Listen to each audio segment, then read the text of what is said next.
Estado Nacional. ¿Cómo están ustedes? Muy buenas noches. Bienvenidos a Estado Nacional cuando son las 22 horas con 16 minutos. Estamos terminando marzo y todos nos preguntamos cuán largo va a ser abril. Alguien dirá lo mismo que todos los años. No, probablemente este va a ser un abril distinto. Y algunos se preguntan, ¿y cuán largo será mayo o junio? Y se lo pregunto no solamente por cuán largo es una cuarentena, cuán largo es un mes sin ingresos. Eso sí que es muy largo. De todos estos temas vamos a hablar hoy día. Vamos a hablar de cuarentena, vamos a hablar de paquetes económicos. Estará con nosotros aquí, en un ratito más, el ministro de Hacienda, Ignacio Briones. Estarán alcaldes de distintos lugares de Chile porque la cuarentena empieza a irradiarse más allá de 7 comunas de la región metropolitana y algunos otros focos. Vamos a estar con esos alcaldes. Vamos a conversar con actores de la política porque es en el Congreso donde tienen que llegarse a los grandes acuerdos para poder seguir adelante, sobre todo en la protección a los chilenos y chilenas que se están complicando y se les verá complicado su futuro inmediato con esta recesión económica mundial y también chilena. En todo caso, las cifras del coronavirus, las cifras en cuanto a contagiados, también nos tienen atentos, también nos complican, también crecen los hospitalizados. Esto es una crisis de la cual nosotros no vamos a estar ajenos. Es cómo nos unimos para enfrentarlas, es donde está la clave del éxito, que ojalá podamos decir al final que así fue. Vamos a tomar contacto con nuestra primera invitada. Tenemos una larga cantidad de invitados muy interesantes que abordan distintos temas y ya la ven ustedes allí, es la alcaldesa de Providencia, Evelyn Matei. Evelyn, muy buenas noches, gracias por recibirnos. Hola, buenas noches, Matías. Evelyn, se ha sabido que, su comuna y otras 6 de la región metropolitana, hace varios días ya estamos en cuarentena, y una cuarentena robusta, seria, importante, donde hay que tener muy buenas razones para salir a la calle, pero hay algunos que se lo han tomado con más liviandad y que no buscan necesariamente razones muy de fondo y muy impostergables para salir a la calle o para hacer vida normal y la hacen igual. ¿Cómo lo hace, cómo lo siente una autoridad de una comuna frente a casos como este? En Providencia, Matías, la gente ha tenido un comportamiento en general increíble. No tengo nada que decir.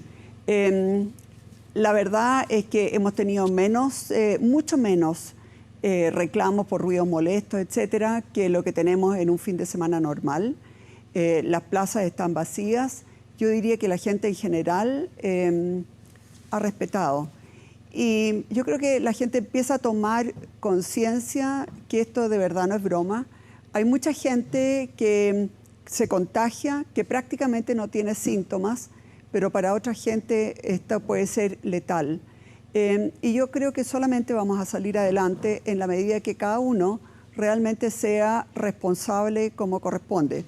Y por eso que es tan terrible, y yo me alegro además que exista una ley que señala que es un delito quebrar la cuarentena. Cuando una persona está contagiada o ha tenido contacto con una persona que está contagiada, tiene que guardar cuarentena. Y si no la guarda, eso es un delito. Y créame, si pillamos a alguien en la calle con cuarentena, la municipalidad se va a querellar. ¿Y qué piensa de esa? Más allá, yo no le preguntaba solamente por Providencia, podemos hablar luego de Providencia porque tiene además una particularidad Providencia, la pirámide etaria, por así decirlo, el sector etario de Providencia es bastante particular y blanco de este virus. Pero en general hemos visto el fin de semana, ayer una mujer en un mall, no era su comuna, pero ahí cerca, que no solo con cuarentena, con contagio de coronavirus hacia afuera. ¿Cómo lo lee usted, que está en política hace mucho tiempo, está en cargos públicos, conoce la realidad social de distintos lugares? ¿Cómo lo ve usted? ¿Cómo lo lee? ¿Cómo se lo explica? Ojalá que la metan en la cárcel. Eso es lo que merece. Realmente es algo brutal lo que ellos hacen. Es una falta de respeto, es una falta de consideración, es una falta de humanidad tan enorme. Efectivamente la metan a la cárcel. O sea, esto no hay derecho. Evelyn, le quiero presentar de inmediato, quiero invitar a esta conversación a Jaime Bertín, que es el alcalde de Osorno. Alcalde, muy buenas noches. Gracias por recibirnos desde el sur de nuestro país. Buenas noches, Matías. Gusto saludarte. Igualmente, está con nosotros también Evelyn Matei. No sé si usted la puede escuchar, oír Saludos o... cariñosa, señora Evelyn, de acá de Osorno. Un saludo para usted. Ah, muy Hola bien, muy bien. Jaime, un gusto saludarte. Bueno, Jaime, Igualmente. usted en Osorno, igual que Chillán, tiene a partir de mañana, cuando empiece el toque de queda, ya se inicia también un periodo de restricción, como están estas 7 comunas de la región metropolitana, de salir a las calles, salvo que tenga una muy buena razón e impostergable razón. ¿Cómo ve usted a su comunidad para enfrentar esto? Bueno, es algo que estábamos esperando, que es algo absolutamente necesario. La comunidad lo pedía desde hace tiempo atrás, porque veíamos que la situación se nos escapaba fuertemente, dado que el control no era suficiente. Yo creo que con esto se nos brinda una oportunidad para hacer este control más efectivo, para entregar un poco más de tranquilidad a la familia, a la gente de Osorno, que hoy día está bastante preocupada, bastante asustada, diría yo, por este asunto, que hoy día, ¿cierto?, condena de una forma tan especial a toda la humanidad. Yo creo que comienza mañana una tarea difícil, complicada, pero es algo que habíamos pedido y lo vamos a enfrentar de la mejor forma posible. Evelyn, hay una política que es una discusión mundial a esta altura. ¿Dónde está el fino límite entre el respeto y el cuidado irrestricto a la salud de las personas y cuidar también la economía, porque la economía es trabajo para esas personas también, es futuro, ¿no es cierto? Entonces, ¿dónde está el equilibrio justo en no cerrar las economías y no dañarlas en el largo plazo, pero cuidar a las personas?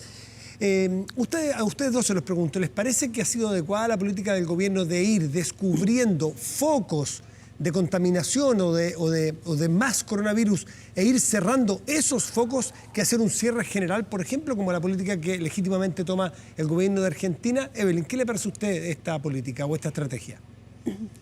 A ver, lo primero que quisiera decir es que aunque cerráramos el país completo, el virus no va a desaparecer. El virus va a desaparecer recién cuando haya una vacuna en 12 o 18 meses más, o cuando ya mucha gente se haya contagiado y haya criado anticuerpos. Y por eso que es súper importante señalar que cerrar todo el país no significa que el virus se va a acabar. De hecho, en países como en Singapur, como en China, ya están teniendo reinfecciones después de haber cerrado. Entonces, dado eso, lo que se está tratando de hacer no es terminar con el virus, porque no podemos hacerlo, sino que más bien controlarlo de tal manera. Recordemos que a mucha gente este virus es básicamente como un resfrío y no le hace nada. Es a los adultos mayores a los que de verdad puede matar básicamente o mayoritariamente. Y por lo tanto, a mí me parece que esta medida de ir cerrando cuando en algún lugar empiezan a haber ya demasiados contagios, que podría explotar, ¿no es cierto?, que podría aumentarse muy fuertemente y coparnos los hospitales, es la correcta. Creo que la gente que quiere que cerremos todo Chile probablemente no es una situación realista. Yo no sé cómo les va a ir a los argentinos, Dios quiera que les vaya bien, pero a mí me parece que la política que está siguiendo este gobierno y que la viene estudiando con harta atención y con harta seriedad ya desde hace varios meses, efectivamente es la correcta. Jaime, porque de otra manera sí, vamos a tener a todo el mundo quebrado y el virus va a seguir igual. Jaime, ¿qué opina? Perdón, y después Sí, además ahí sí. además va a ser en invierno. Jaime Bertén, desde Osorno, ¿qué piensa usted sobre esta estrategia? Matías, yo creo que este es un tema de prevención. Yo creo que en estos temas no se puede improvisar. Tenemos que ser capaces de tomar medidas oportunamente y ejecutarlas como corresponde. Aquí está en juego la vida de las personas. Está en juego la tranquilidad de la gente de un territorio. Y tenemos que adelantarnos y tomar las precauciones que sean necesarias para poder trabajar el tema como corresponde. No podemos estar esperando que los números nos indiquen qué hacer, porque tenemos 1 o 2 o 3 contagiados más y que nos faltan 2 o 3 para cumplir esa meta y ahí recién aplicar ¿cierto? Jaime, ¿usted sería partidario de cerrar, hacer un cierre generalizado del país? En las comunas, en las provincias o en las regiones que así lo ameriten hay que hacerlo, y hay que hacerlo con tiempo. Yo creo que las medidas hay que tomarlas. Si hay que generar una pérdida, hay que generarla, porque hoy día estamos viviendo un momento muy, pero muy difícil. todavía vienen momentos mucho más difíciles y hay que estar preparados, ¿cierto?, para todo.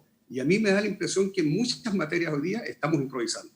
Porque te voy a decir una cosa, por ejemplo, en materia de la vacunación de la gripe hoy día, ¿cierto?, nosotros, digamos, recién nos han llegado el 55% de las vacunas que necesitamos para la comuna. Tenemos un porcentaje altísimo de gente que no hemos podido vacunarla porque no nos han llegado la vacuna. ¿Y por qué no llegan vacunas? Porque no se han comprado las vacunas. Entonces, estamos solicitando ciertos insumos y materiales para los CEFAM. Yo tengo 6 CEFAM en Osorno. Y queremos abastecerlo porque usted sabe, con el per cápita que nos pagan, ¿cierto?, es imposible mantener esto. Jaime, estamos una cosita, solicitando los materiales, no llegan materiales. Hay retraso en materiales. La impresión de que se esté improvisando. ¿Perdón? Sí, es que me gustaría contrastar realidades. Usted dice que hay, porque lo que está narrando usted es que hay retraso en la entrega de materiales. Primero, o sea, luego creo que Evelyn nos cuente qué pasa en Providencia. Pero usted dice que se está improvisando en esta crisis. ¿Dónde radica la improvisación? En muchos casos se está improvisando porque nos está tomando como con la realidad que tiene cada territorio, cada comuna, cada provincia, lo que está pasando. Y ahí es donde tiene que aplicarse, ¿cierto?, con fuerza todo lo que tiene que hacerse para poder avanzar en el tema como corresponde. En estos temas no podemos esperar, no podemos detenernos, ¿cierto?, para tomar decisiones en esperar resultados, ¿ya? Porque aquí el tiempo se nos pasa y el tema se va agravando a medida, tú sabes, cuantos más días pasan, lo que nos pasó a nosotros. Nosotros, de un día para otro, casi doblamos la cifra, y fue de un día para otro. Y eso no puede ser, no quiero que ocurra en ninguna otra comuna del país. Yo creo que aquí tenemos que aplicar políticas mucho más drásticas para poder intervenir con fuerza todo lo que significa, ¿cierto?, el comienzo de esto, porque todavía vienen temas mucho más complejos que tenemos que verlo más adelante. Evelyn, ¿cómo están en la entrega de materiales o de insumos para la salud que ustedes requieren? ¿Y qué opina usted sobre esta supuesta improvisación en las medidas de parte del gobierno en la crisis? A ver, ¿quién no está improvisando? ¿Quién tiene experiencia en un virus, en una pandemia de esta magnitud? En un problema en que la economía ya, dijo el Fondo Monetario Internacional, que habíamos caído en recesión, la economía mundial. Yo siento de verdad que Chile está improvisando muchísimo menos que el resto de los países. Pero aquí estamos todos haciendo camino hacia el andar, estamos todos aprendiendo. Esto es algo que agarró a todos por sorpresa. Miren lo que está pasando en Estados Unidos. Ahí, efectivamente, ahí sí que se les disparó. Entonces yo realmente esta crítica del alcalde Bertín la encuentro tan sumamente injusta y tan sumamente fuera de proporción. Esto como que si que nosotros debiéramos haber tenido todo listo para una crisis que nadie vio venir.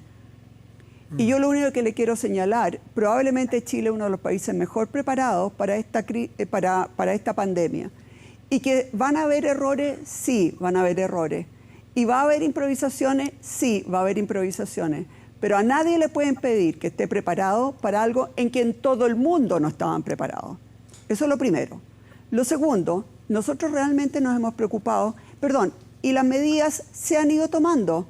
Ya Osorno está bajo cuarentena, Chillán también, pero ¿por qué vamos a poner ahora cuarentena en otras comunas que en este momento no es necesario y que a lo mejor va a ser necesario en un mes más? Aquí probablemente van a ir poniéndose zonas en cuarentena, después levantándose cuarentena y quizás después va a volver a ponerse. Esto va a ser algo que se va a ir tomando decisiones todos los días de acuerdo a las cifras. Sí. Eso es lo primero. Lo segundo es que nosotros desde un principio nos preocupamos de ir dándole los datos de cuál era el RUT, la persona, etcétera, que habíamos vacunado.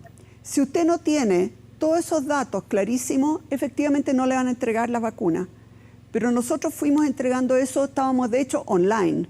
Y por lo tanto tenemos las vacunas que necesitamos. O sea, ustedes tienen los insumos necesarios para vacunar y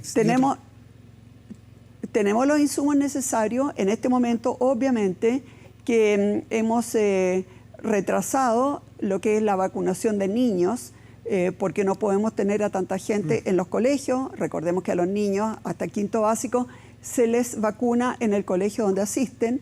En este momento no pueden asistir, así que eso se ha reprogramado. Pero también tengamos claro que sanitariamente se puede vacunar hasta el 30 de abril. Eso significa que queda más de un Hay un mes. espacio. Jaime, algo Y que... en una semana vacunamos como al 70% de nuestra población. Así que en un mes vamos a alcanzar perfectamente bien. Jaime, ¿tiene algo que responder a lo que dice la alcaldesa de Providencia para entrar en otra pregunta que les quiero hacer? Mira, no pretendo polemizar con la alcaldesa Matei, ni mucho menos quiero sacar dividendo político frente a esta situación. No se trata de eso. Se trata simplemente de descubrir realidades que tenemos en diferentes territorios. A lo mejor mi comuna no es igual que la comuna que ella es alcalde. Pero te quiero decir una cosa. Frente a esto, sí estamos aprendiendo todos los días, pero hay protocolos. Protocolos que están preestablecidos para las emergencias en este país. Y quienes hemos estado tiempo en política sabemos perfectamente bien que estos protocolos hay que aplicarlos y hay que aplicarlos oportunamente como corresponde, para que la gente sienta el menor impacto posible, porque ahí es donde tenemos que estar nosotros, ayudando a la gente que hoy día necesita. Y qué bueno que ella tenga, ¿cierto?, la posibilidad de tener todas sus vacunas para vacunar contra la influenza en Santiago. Y bien, qué bueno. Pero fíjate que yo en el caso de Osorno, llevamos vacunados y por falta de vacuna tengo cerca de 100 equipos esperando el material para salir a la calle. Pero llevamos un 55% los adultos mayores, un 28% los niños y un 26% de las embarazadas. Ese es el porcentaje de vacunación que tenemos hoy día porque no tenemos más vacunas. ¿Te das cuenta? Esa es la realidad nuestra. Y te estoy contando solamente la realidad de Osorno. Por eso estamos nosotros preocupados, tenemos el personal trabajando con fuerza, instalados, ¿cierto? Los 6 CEFAM que están instalados en la comuna de Osorno, trabajando día y noche, sábado y domingo, pero nos faltan los insumos. Y de aquí para adelante, nosotros que vivimos, ¿cierto?, el per cápita, que la salud primaria, 120.000 personas que se atienden, ¿cierto?, en la salud primaria de Osorno, el 91% de la comunidad se atiende a la salud primaria, va a llegar el momento que van a faltar más insumos para poder atender en forma extraordinaria este gran número de personas que hoy día, ¿cierto?, está concurriendo a los CEFAM. Evelyn. Y ahí es donde pedimos simplemente, y lo que estamos pidiendo simplemente es que el gobierno nos escuche y nos entregue los elementos en la medida que sea oportuno para poder hacer las cosas que tenemos que hacer, para poder trabajar en pos de la tranquilidad de la gente que hoy día sí lo estamos esperando. Evelyn y Jaime, ha sido tema también el protagonismo de los alcaldes y hoy día hubo una polémica bien al rojo entre Katy Barriga de Maipú y el ministro Mañalich respecto de cuán protagonismo puede tener un alcalde, por ejemplo, en adelantar las cifras de afectados, muertos en este caso, que hubo toda una polémica que probablemente ustedes están al tanto. ¿Cómo debe manejarse eso y qué opinan respecto de lo que ocurrió con su colega Katy Barriga?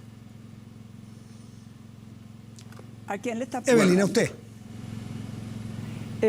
A mí me parece que lo que hizo Katy Barriga no corresponde, así de claro.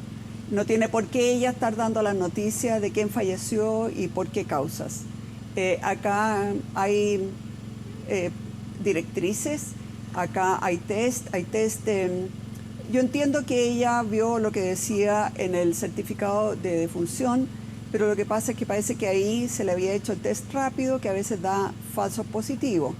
Y por lo tanto, a mí me parece que por un respeto a todo Chile y por un ordenamiento, efectivamente debiéramos ir esperando que la información se dé como corresponde y por quién corresponde. Yo he defendido muchísimo el derecho de los alcaldes de tomar decisiones y he defendido también el derecho de los alcaldes de informar y de ir a los matinales y de ir a donde sea. Pero me parece que aquí realmente a Katy Barriga se le ha pasado la mano. Jaime, ¿qué opina usted? Además, perdón, sí. No me gustó tampoco me gustaron las expresiones del ministro Mañalich. Que dijera que estaba mintiendo. Para nada. Sí, ¿para qué? O decir que había alcaldes que habían adelantado las campañas políticas, ¿eso es lo que no le gustó, Evelyn? Voy con usted, Jaime. No, el que ha hecho que mintiera. Y bueno, hay un tema también ahí de generalizar, como que todos los alcaldes estuviéramos en lo mismo. Y me parece que, ¿para qué? Si aquí en el fondo lo que tenemos que buscar es la unidad de todo el mundo. Estamos enfrentando algo brutal, que en Estados Unidos hoy día ya esa potencia que tiene todo, que tiene dinero, que tiene una organización enorme, mírenla cómo está, con una cantidad de contagiados y de muertes ya increíble. Italia, un país muchísimo más rico que nosotros, con los hospitales reventados. Y nosotros no podemos estar acá dándonos gustitos personales, agravando los problemas, peleándonos por cosas chicas. Creo que todos tenemos que colaborar a que las cosas resulten lo mejor posible. Jaime Bertín, desde Osorno, ¿qué opina usted sobre lo de la alcaldesa Barriga? Yo creo que cada actor político o funcionario público tiene un rol específico de cumplir y hay que atenerse simplemente a lo que eso corresponde. Yo creo que está entregando este tipo de anuncios o noticias, ¿cierto? No corresponde. Hay que dejar a quien corresponde que diga las cosas como tienen que decirse. Pero sí quiero ser claro que yo creo que lo que está faltando y lo que me he escuchado que la mayoría de los alcaldes lo solicitan es que el servicio de salud, ¿cierto?, de cada una de las regiones entregue oportuna y verazmente la información. Yo creo que eso es absolutamente necesario. Necesitamos saber qué es lo que está pasando, dónde ocurren las cosas, cómo ocurren las cosas, para poder tomar medidas. No queremos simplemente para sacar provecho de algún tipo. Jaime, ¿y en su comuna ha sido veraz, transparente y oportuna la información que le entregan las autoridades de salud? Nos ha llegado la información un poco tarde y no muy oportuna, quiero ser claro en eso también. Yo te digo, pero bueno, es la forma como se están manejando las cosas y de eso no me voy a meter. No me corresponde a mí ciertas personas sobre ese tema. Entonces, si la información tiene que llegar así, tendrá que ser así, por alguna razón lo están haciendo, ¿ya? Pero nos gustaría que fuera un poco más activa la información, de tal forma que podamos nosotros también tomar decisiones, ¿cierto?, con respecto a qué hacer, porque nosotros estamos colaborando fuertemente con esto. La piedra de tope en todas las comunidades, ¿cierto?, son los municipios, sin lugar a dudas. Y ahí la gente donde pregunta, la gente quiere saber. Y algo que tiene que ver con la tranquilidad de las personas es precisamente el proceso informativo que se genera, ¿cierto?, en este tipo de situaciones. Y la gente quiere saber qué es lo que está pasando, qué es lo que ocurre. Yo sé que hay que salvaguardar, ¿cierto?, la privacidad, el derecho, ¿cierto?, de las personas y cosas por el estilo. Pero deberíamos tener cierta información mucho más oportuna para poder tomar decisiones también en el municipio y poder ver cómo ayudamos con mejor forma de lo que está haciendo. A los dos les ofrezco, a ver si quieren, un poco desde su mirada, qué es lo que viene y las palabras que quisieran transmitirle a la ciudadanía, desde los cargos de poder de elección popular que tienen comunas de distintos lugares de Chile. Evelyn. A ver, claramente se nos viene tiempos difíciles. Eso nadie lo puede negar. Esto está pasando en todo el mundo y eso no es un consuelo para nosotros. Lo único que sí puede ser consuelo es que de verdad las autoridades estén unidas tratando de hacer todo lo mejor posible, de tal manera sin ventajas políticas, sin tonteras, sin pequeñeces, escuchándose mutuamente, respetándose mutuamente, de tal manera que esta pandemia que está azotando a todo el mundo realmente nos haga el menor daño posible. Primero, en términos de vidas, tenemos que salvar la mayor cantidad de vidas posible. Y también en términos económicos.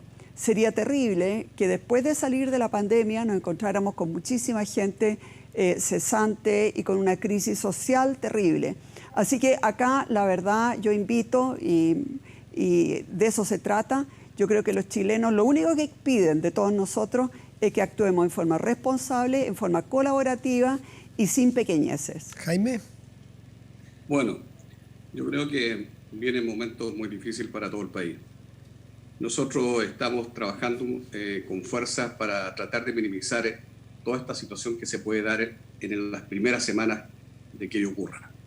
Sin embargo, esperamos y confiamos plenamente en que vamos a tener el apoyo del gobierno para poder suplir la situación social que se nos va a presentar con mucha fuerza.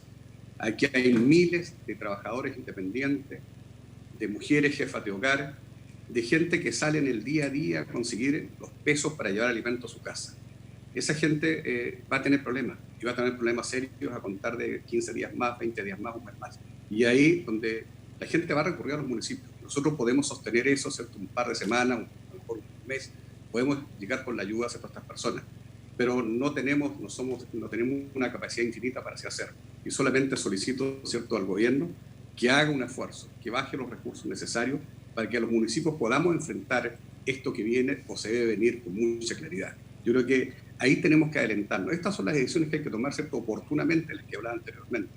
porque tenemos que ser capaces de visualizar que esto se viene y se viene con fuerza y que la gente no puede sufrir al extremo, ¿cierto?, que podría ser si no tomamos las precauciones hoy día.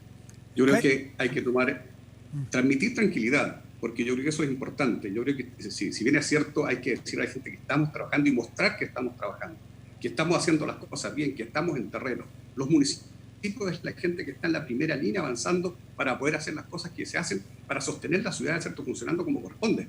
Y ahí es el trabajo que nosotros comprometemos para seguir haciendo todos los días. Sin embargo, no va a ser difícil y mucho más difícil si no tenemos el apoyo en esta oportunidad de parte del gobierno central. Jaime Bertín y Evelyn Matei, alcaldes de Osorno y Providencia, respectivamente, muchas gracias por estar esta noche aquí en Estado Nacional. Que estén muy bien, muy buenas noches. Gracias a los dos. Que esté bien, Matías. Chao, Jaime. Chao, Evelyn. Que te vaya muy bien. Bueno, y cuando son las 22:42 de este domingo, ya está con nosotros el ministro de Hacienda, Ignacio Briones. Ministro, muy buenas noches, gracias por estar aquí también. Buenas noches, Matías, gracias por la invitación. Uno hace un pauteo de cosas, de lo que pueden querer conversar, pero hay veces que los invitados le adelantan las preguntas y es razonable, porque aquí el alcalde de Osorno decía, bueno, necesitamos que el gobierno nos apoye y se refería en plata, necesitaba que se metieran más la mano al bolsillo. Fíjese que ustedes anunciaron un plan de 12.000 millones de dólares aproximadamente, que es muy grande respecto a Latinoamérica, no hay otro país que pueda hacer esto probablemente, para asistir a las personas, a las empresas, en fin, al gasto en salud. Pero hay una presión para que el gobierno ponga más plata, que este es el momento para poner más plata. ¿Hay espacio para más recursos? A ver, lo primero es poner en contexto el plan económico de emergencia y ser muy transparente en lo que hemos hecho. Nosotros como gobierno lo hemos transparentado. Estos 12.000 millones, a diferencia de lo que pudiera ocurrir en otra emergencia, ¿no es cierto? Si usted piensa en el terremoto, típicamente cuando uno lanza un plan es básicamente gasto. Esta crisis sanitaria y también económica, ¿no es cierto?, a nivel mundial y que nos va a golpear en Chile, requiere un enfoque que es distinto a todas las crisis que hemos tenido. Y es por eso que buena parte de las medidas son inyección de liquidez ocupando la caja fiscal. Nosotros hemos diferido impuestos, hemos adelantado el pago de impuestos e inyectar el máximo de liquidez para que las pymes, los comercios, las empresas, ¿no es cierto?, puedan tener caja disponible para poder afrontar este periodo que se viene. Y también las personas. Entonces yo quiero hacer esa separación, porque efectivamente el grueso del dinero de ese plan son medidas de liquidez y no de gasto. Con todo hay una parte importante que es gasto público. ¿Usted reconoce, ministro, entonces lo que han dicho varios economistas, que dicen que de este 4,7% que representan los 11.000 millones de dólares, solamente 1,5% es gasto y el resto es posponer, chutear para adelante, dar crédito al final? Son 2.000 millones de dólares de gasto. Lo que nosotros hemos dicho también, Matías, es que acá hay dos cosas a tener en mente. Primero, esta situación va a evolucionar, es evolutiva. ¿Ya? Y uno tiene que estar preparado para cómo va evolucionando. En consecuencia, y a propósito, por ejemplo, de la discusión que tuvimos con el bono, nosotros fuimos claros, acá no es que hubiera un solo bono que quedó grabado en piedra y que va a ser el único. Por cierto que cuando la necesidad lo amerite y cuando las cosas se vayan evolucionando, va a haber nuevas ayudas, eso es indesmentible. Pero por el otro lado, nosotros tenemos, y hay que ser muy claro en esto, nosotros tenemos que... decir que hay más espacio. Usted me dice, esto es evolutivo, tenemos un poco, me está dando a entender que tiene que guardar para lo que viene, por lo tanto, hay espacio para más gasto. Exactamente, uno tiene que ser muy responsable en el gasto, porque esto es algo que recién comienza. En consecuencia, uno tiene que estar bien preparado, tener las herramientas y los fondos disponibles para afrontar nuevas coyunturas. Usted recordará que parte del paquete de emergencia económico tiene que ver con una inyección muy sustantiva de recursos para lo que es la primera prioridad, que es la salud, ¿no es cierto? La primera prioridad. Gasto en salud, claro. Y por supuesto que hay una segunda prioridad que dice relación con los ingresos de las personas, que nosotros estamos abordando de distintas maneras. Yo le ilustré una. Esta inyección de liquidez permite que empresas que dan empleo y dan ingreso a las personas puedan pasar este momento. Espero que lo discutamos, el tema del seguro de cesantía. Sí, es otro mecanismo muy potente que llega a millones de chilenos y por supuesto que hay una discusión relativa a los que no tienen un empleo formal en cómo asegurar ingresos y nadie ha cerrado esa puerta, Matías, yo quiero ser bien claro. ¿Nadie ha cerrado qué puerta? La puerta de tener nuevas ayudas en lo sucesivo conforme esta crisis vaya evolucionando. Para ir peras con peras, los 12.000 millones o los 2.000 millones de gasto. Sí. Y usted dice, tenemos que ir guardando porque van a venir otras necesidades. ¿Estos 2.000 millones de gasto fiscal son para cuánto tiempo? O sea, ¿cuándo podría venir un nuevo anuncio de otros 2.000 para otro periodo? ¿Es para abril? Mire, ¿Es para cerrar marzo? Mire, acá uno tiene que ser muy responsable, van a hacer todos los anuncios que sean necesarios conforme la situación vaya evolucionando. Yo lo digo responsablemente, ¿por qué? Porque, por ejemplo... Pero su cálculo, ¿qué le dice su carta Gantt? ¿Los 2.000 alcanzan para cuánto tiempo? Déjeme explicar una cosa porque me parece importante. Pensemos en el bono, por ejemplo. El bono y la política de bonos que tiene Chile está diseñada para situaciones, entre comillas, normales, no para situaciones de emergencia como esta. Por ejemplo, el bono siempre se ha estructurado en la política social chilena en función de las cargas, es decir, de las personas que dependen de un adulto. Y eso tiene un sentido porque uno dice, bueno, en situaciones normales ese adulto, que él no es una carga de sí mismo, puede trabajar. Hoy día enfrentamos una situación distinta que obliga, y eso fue uno de los acuerdos que se instalaron en la comisión mixta en el Congreso, es mirar, ¿no es cierto?, más finamente cómo abordamos los instrumentos adecuados para esta situación, que es muy distinta. Entonces, acá quiero ser claro, van a haber nuevas necesidades, vamos a ver cómo la situación evoluciona y nosotros estamos trabajando duro para poder identificar de la mejor manera a las personas, ¿no es cierto?, que van a estar en esta necesidad y por supuesto que vamos a estar ahí en ayuda cuando la situación lo requiera. Ok, los anuncios vendrán cuando tengan que venir y está bien que nos adelante, pero usted calcula que estos 2.000 millones de gastos ¿alcanzan para cuánto tiempo en la situación de emergencia que estamos? Bueno, le quiero insistir una vez más, esto hay que ir monitoreando, porque al mismo tiempo uno tiene que calzar, ¿no es cierto?, con los recursos fiscales que tenemos. Y aquí no es que uno esté apretando y no queriendo gastar la plata, sino que le quiero dar un ejemplo. O sea, con la baja que ha habido en el cobre, con la baja que hay en la actividad, nosotros vamos a tener 5.000 millones de dólares menos de ingresos hoy día, ¿ya? Y eso es importante tenerlo a la vista, porque la voluntad del gobierno es, por supuesto, enfrentar esta crisis con todas las herramientas sanitarias y económicas que se requieran, porque acá hay una cosa que es importante instalar, y yo la he repetido muchas veces. Primero, se vienen meses muy difíciles, y es importante que todos los chilenos y chilenas tomemos conciencia de eso. Eso va a requerir un esfuerzo de todos. Estos costos tenemos que repartirlos entre todos, incluyendo, ¿no es cierto?, al gobierno y al Estado en su actuar.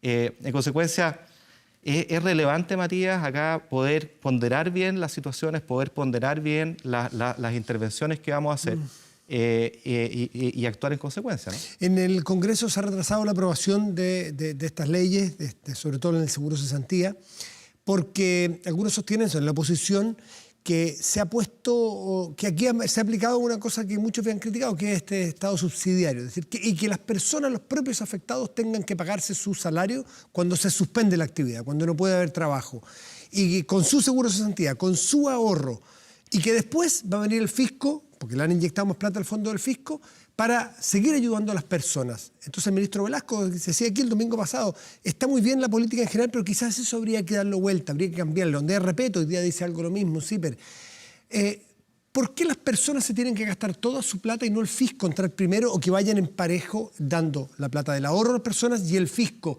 mientras no puedan trabajar por fuerza mayor? Mire, qué bueno que me hace esa pregunta, porque yo he escuchado muchas especulaciones, muchas críticas de algunas personas respecto a lo que estamos haciendo. Y que para hacerme a cargo de la crítica, permítame un segundo para explicar cuál es el sentido de lo que hacemos. Yo decía recién, y es importante que lo tengamos a la vista, que se vienen meses muy complicados. Esa es la primera cuestión. Pero la segunda cuestión es que nosotros vamos a tener una suerte de paréntesis, de periodo de hibernación, donde se concentran estos meses complicados en lo económico, social, y que va de la mano del tema sanitario. Pero es un paréntesis, es importante que veamos esto porque vamos a salir de ese paréntesis conforme la emergencia sanitaria se vaya superando. Y por lo tanto acá es muy importante mantener vivas a las empresas, a los emprendimientos, al café, a la panadería, a las empresas pequeñas, medianas y grandes, y tener vivo, por ende, también el vínculo contractual que existe entre el trabajador, ¿no es cierto?, y su empleador. Que no se rompa ese vínculo, que no se vaya de espalda ese café.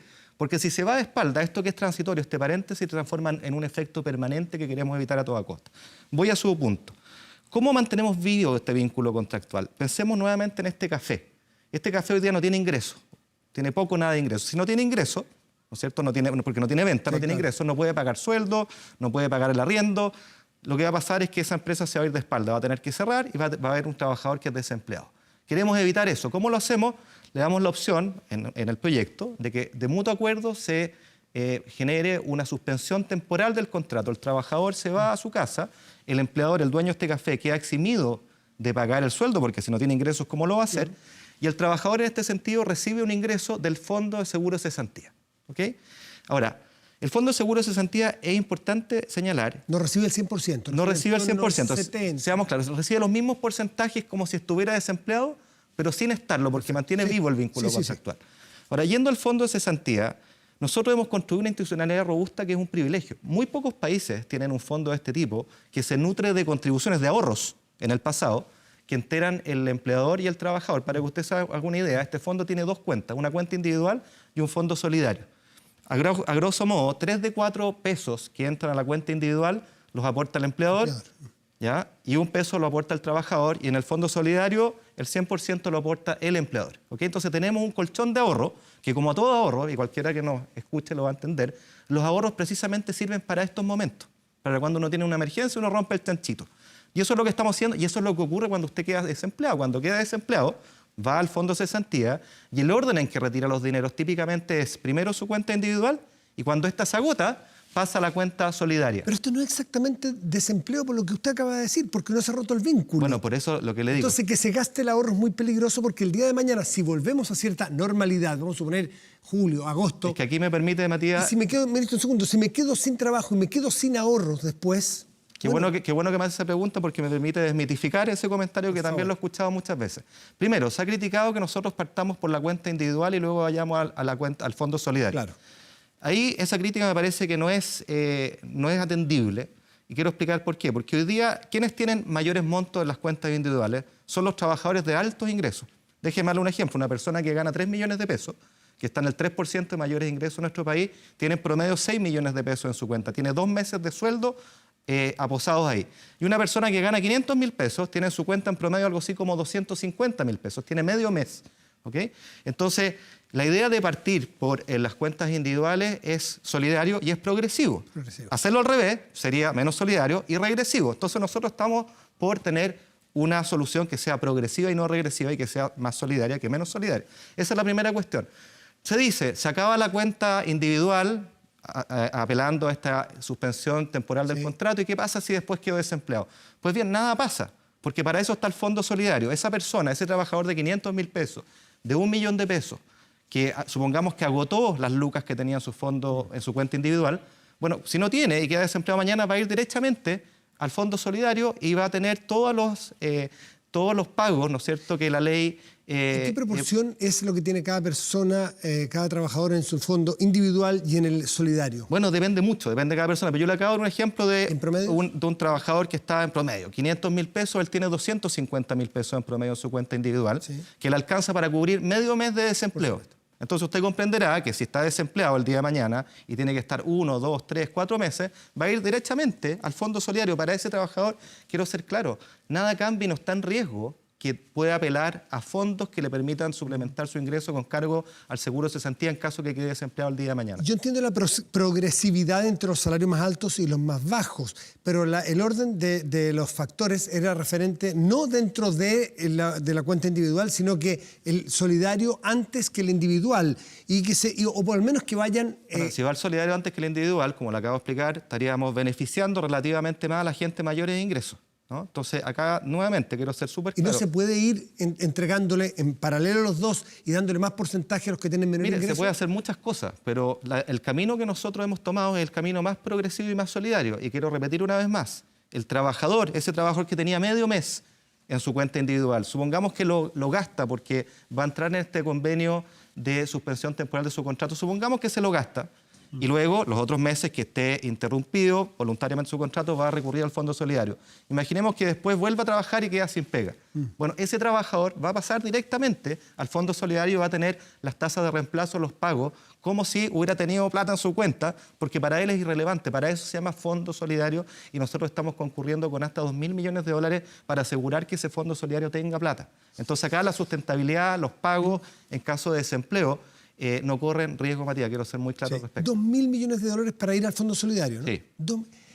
El versus, el comparativo de 2.000 millones de dólares para ir al Fondo Solidario de las personas que tenemos trabajo hoy día, parece súper desproporcionado, usted me lo va a saber explicar seguramente, pero a ojo así de ciudadano común, 2.000 millones de dólares para ese segmento de la población versus 170 millones de dólares para quienes son trabajadores informales en bonos de 50.000 pesos, parece 2.000 a 170, súper desproporcionado. Explíquemelo porque claramente debo tener una cosa. Vuelvo a insistir. Primero son hasta 2.000 millones de dólares que se enteran a este fondo y hay la ley prevé que en el futuro, porque aquí permiten una cosa técnica, este fondo hoy día está sobrecapitalizado. ¿Qué quiere decir esto?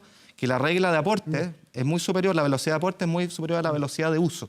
Por lo tanto, este fondo va a poder el día de mañana, en un plazo de años, devolver estos 2.000 millones que no pasan a ser gastos, sino que pasan a ser un aporte que permite asegurar la sustentabilidad. Primera consideración. Respecto a lo segundo, me parece que su comentario parte de la premisa de que acá, y yo entiendo que pueda leerse así, ¿no? De que acá hay un puro bono para siempre. Lo que hemos dicho, y lo vuelvo a repetir con mucha claridad, vamos a concurrir con ayudas lo mejor targeteada, lo mejor diseñada, lo más focalizada, ¿no es cierto?, todas las veces que sea necesario. Y para eso disponemos de los instrumentos, para eso disponemos de las capacidades técnicas y de toda la voluntad y compromiso del gobierno. O sea, no nos perdamos ahí. Pero eso tiene que ser... Esto es evolutivo, Matías. Esto queda mucho todavía por recorrer. Está bien. Pero a lo mejor la revisión tiene que ser antes de un mes porque 50.000 pesos por carga, no es por familia. 50.000 pesos es... Absolutamente, créame que estamos trabajando duro en eso, precisamente porque, como expliqué delante, los instrumentos que tenemos hoy día, y esto pasa en muchas áreas, están pensados para los tiempos normales. Y hoy día enfrentamos un evento de cola, algo que jamás nos había tocado, y que los instrumentos disponibles no son capaces de hacerse cargo de la mejor forma de cómo afrontar y cómo responder a estas necesidades. Respecto de las... antes de eso, esto del seguro de cesantía tiene que verse el martes todavía en el Congreso. ¿Cuál es porque ha entrado a tallar los aspectos políticos? ¿Cómo ve usted el ambiente para poder aprobar este seguro? Bueno, finalmente se va a ver mañana. Yo agradezco al Congreso la celeridad, ¿no es cierto?, luego del viernes, porque la verdad, como yo he señalado, acá el tiempo es oro. Acá esta es una medida que muchos emprendedores están esperando. A mí me escriben, me mandan WhatsApp, me mandan mail por Twitter, las redes sociales. Hay mucha gente pendiente de esto porque entienden que hoy día cuando usted tiene un café, cuando tiene una panadería, cuando tiene un comercio, cuando tiene una pyme o una empresa mediana, hoy día no está recibiendo ingresos. Entonces la gente se pregunta, ¿qué hago? ¿Cómo voy a responder? ¿Qué hago con mis trabajadores? Y el propio trabajador también se da cuenta de eso. Entonces, esto yo creo que es de los proyectos más urgentes que hemos tenido en el último tiempo, precisamente por la coyuntura. Y yo espero que mañana pueda prevalecer la unidad.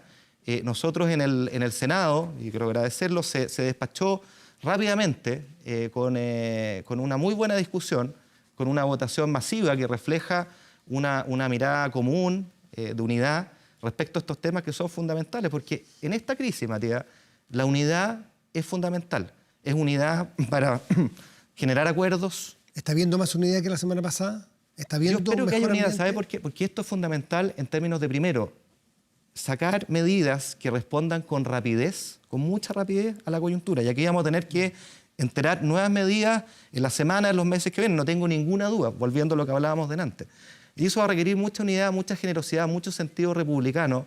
Y yo estoy seguro que el Congreso lo va a tener, tanto el Senado como la Cámara. Espero que mañana tengamos esa discusión, que podamos despachar este proyecto que tantos chilenos y chilenas esperan, tantos trabajadores, trabajadoras, emprendedores, porque es fundamental y espero que esto sea una señal positiva respecto a lo que tenemos que acometer más adelante, porque esto está partiendo. Vamos a tener otras cosas importantes que discutir con sentido de urgencia. Ministro Briones, ¿ve algún sector de la oposición que está intentando sacar provecho político para su sector versus poner el bien común por delante? Yo espero que acá pongamos todo el bien común por delante. Nuevamente, en las crisis sacamos lo mejor de nosotros, hay que actuar con mucha unidad. Evidentemente, nadie pide que los distintos partidos renuncien a sus agendas políticas, eso es consustancial a la política, pero es fundamental que nos unamos en una mirada común, que seamos capaces de responder con celeridad, con flexibilidad a la emergencia, porque aquí vamos a tener que seguir tomando muchas decisiones importantes y si estamos abocados en peleas de trinchera,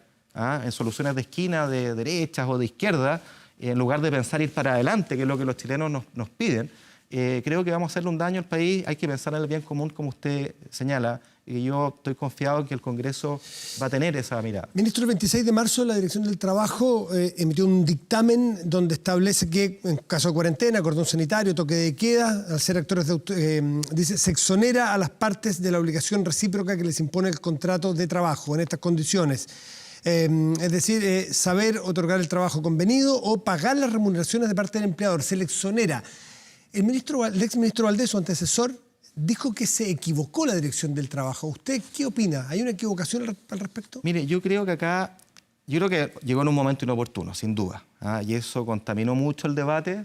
Yo pese a que creo que uno debiera tener que tratar de hacer abstracción de ese tipo de elementos cuando uno está discutiendo un proyecto de ley tan importante como el que hablábamos recién. El dictamen llega en un momento inoportuno. No cabe duda que lo contaminó ese debate, pero dicho eso, acá es útil volver a lo que hablábamos delante. En muchas situaciones el aparataje legal que tenemos está diseñado, y es correcto que así sea, para el 99% de las situaciones y no para eventos como los que estamos viendo. Hasta donde yo entiendo, el dictamen se ajusta a derecho, y de hecho se había invocado atrás para el terremoto del norte, en el gobierno anterior también se invocó, porque es lo que dice la ley, uno podrá discutir si está bien o está mal, y si está mal habrá que cambiarlo. ¿Tenía margen la dirección del trabajo para hacer algo distinto a lo que le indica el ordenamiento jurídico? Ustedes políticamente, ustedes se enteraron antes, intentaron que, aunque sea por lógica política, de no hacerlo en este momento por lo que iba a generar. Bueno, la verdad es que hay direcciones que tienen su propia autonomía, uno no puede enterarse de todo el tiempo antes de que las cosas ocurran, pero yo me centraría en lo fundamental, me centraría en señalar que este es un instrumento, una resolución como esta se había invocado antes por gobiernos de signo distinto al nuestro, y es algo que está en la ley y uno podrá discutir, oye, está bien o está mal, cambiémoslo, pero en lo concreto, fíjese usted que el proyecto que nosotros estamos discutiendo de empleo se hace cargo de esa realidad, y creo que eso es lo sustantivo. Es decir, oye, en esta situación de emergencia, este proyecto que tenemos en el Congreso se hace cargo de ese problema. ¿No va a tener vuelta atrás entonces este dictamen? ¿No hay posibilidad de que tenga vuelta atrás? ¿Van a seguir exonerados los empleadores? Yo creo que eso tiene que preguntárselo a la Dirección del Trabajo. Yo creo que ¿pero qué llamado le haría usted? Mire, saquemos adelante el proyecto que tenemos al frente, porque eso corrige y se hace cargo en la coyuntura actual de aquello que está en juicio en ese dictamen. Su antecesor directo, Felipe Larraín, escribe una editorial en la A2 del Mercurio hoy día y, entre otras cosas, hace una señal de distintos tipos de recesiones históricas, en fin. Pero hay una parte que me llamó mucho la atención que dice básicamente que el partido se juega en la regulación crediticia al final. Porque puede haber quiebras, pero si es que el sector real, pero si el sector financiero está sano o no muerto al final de la crisis, bueno, hay una posibilidad de levantarse, ¿no? Y eso respecto de las regulaciones crediticias que juegan un rol clave, según Felipe Larraín. Primero, si usted lo comparte, y segundo, ¿qué piensa hacer al respecto en regulación crediticia? Bueno, comparto plenamente el mercado financiero, la cadena de crédito. Es fundamental que se mantenga viva, porque la cadena de crédito, el crédito, ¿no es cierto?, la liquidez en las empresas es lo que les va a permitir o es fundamental para poder atravesar este paréntesis. ¿Por qué es tan fundamental? Porque, de nuevo, si vamos a esta idea de este paréntesis, de esta hibernación, lo que uno quisiera que todas esas empresas que eran viables antes de entrar al paréntesis, cuando termine el paréntesis también lo sean, pero para eso necesitan liquidez para poder seguir funcionando, para pagar sus obligaciones, en definitiva que no se vayan de espalda, porque si se van de espalda, ahí tenemos que un shock transitorio muy fuerte como el que vamos a tener, se transforma en uno con efectos permanentes en actividad económica, pero también en empleo y en términos sociales, porque al final del día la economía está estrechamente conectada con lo social en términos de qué es la capacidad de generar ingresos, ¿no es cierto?, empleo, y hay que verlo de esa perspectiva global. Por lo tanto, el canal financiero es fundamental, esa es la razón que explica por qué en las principales economías del mundo se ha inyectado mucha liquidez, los bancos centrales. Lo mismo ha ocurrido en Chile. Desde el punto de vista monetario. Claro, y lo que motiva, volvemos al paquete original económico que nosotros lanzamos, y yo explicitaba que nosotros buena parte del paquete es poner toda la liquidez disponible del fisco para estas pymes, para estos comercios, para las personas, impuestos, para que puedan sortear este paréntesis. Es fundamental el tema financiero. ¿Qué regulación crediticia? ¿A qué se refiere el exministro Larraín? ¿Qué piensa usted? Puede quedar, y no sé si yo lo interpreto mal, pero ¿puede quedar al arbitrio, a la voluntad de un banco A, B o C, correr 3 cuotas para el final con tasa cero? ¿Es la buena onda del dueño, de los accionistas? No. ¿O debería haber algo del punto de vista de la autoridad de decir, mire, va a pasar esto, esto y esto? Mire, acá han pasado cosas, ¿no es cierto? Y usted ha visto que el regulador financiero, la Comisión de Mercados Financieros, se ha movido, ya ha entregado una serie de circulares, ¿no es cierto?, que clarifican el proceder, que facilita precisamente que ese diferimiento de los créditos ocurra. Los bancos han empezado a mover en esa dirección. Nosotros hemos tenido una agenda coordinada, ¿no es cierto?, con la CMF, por supuesto, con el Banco Central y también con los bancos para que eso ocurra. y es de esperar que ocurra y que ocurra con fuerza. Ese es el compromiso que ellos han manifestado y yo espero que... ¿Usted llamaría a todos los bancos a que hicieran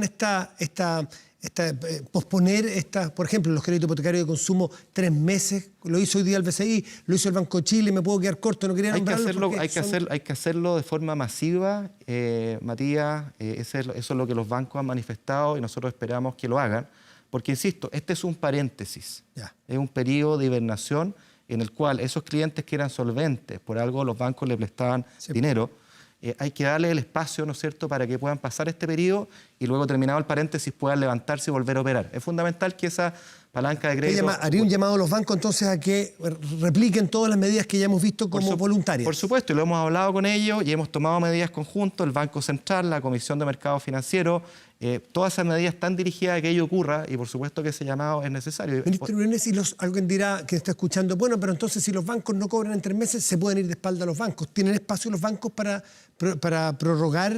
Mire, los bancos afortunadamente en nuestro país tienen una solvencia y una regulación financiera que lo hace estar en una posición muy sólida. Yo quiero rescatar esto porque nuestro país ha sido capaz de construir institucionalidad muy robusta que se pone a prueba precisamente en estos momentos.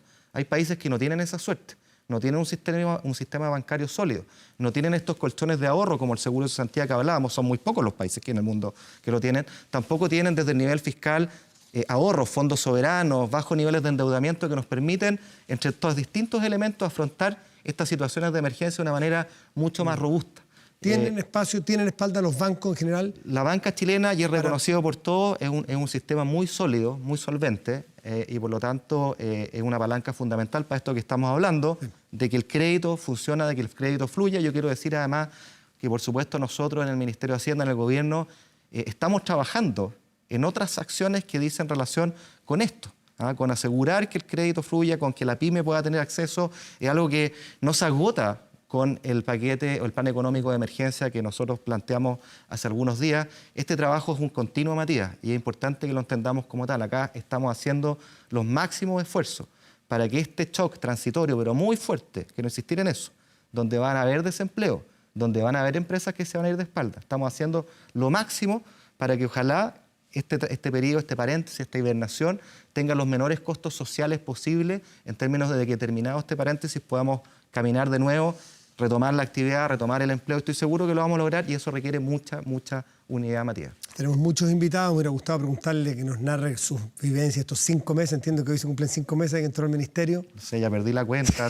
Una de las cosas que ha pasado es que tengo una noción del tiempo muy distorsionada, como que el tiempo solo va para adelante. Tengo poco espacio para mirar hacia atrás.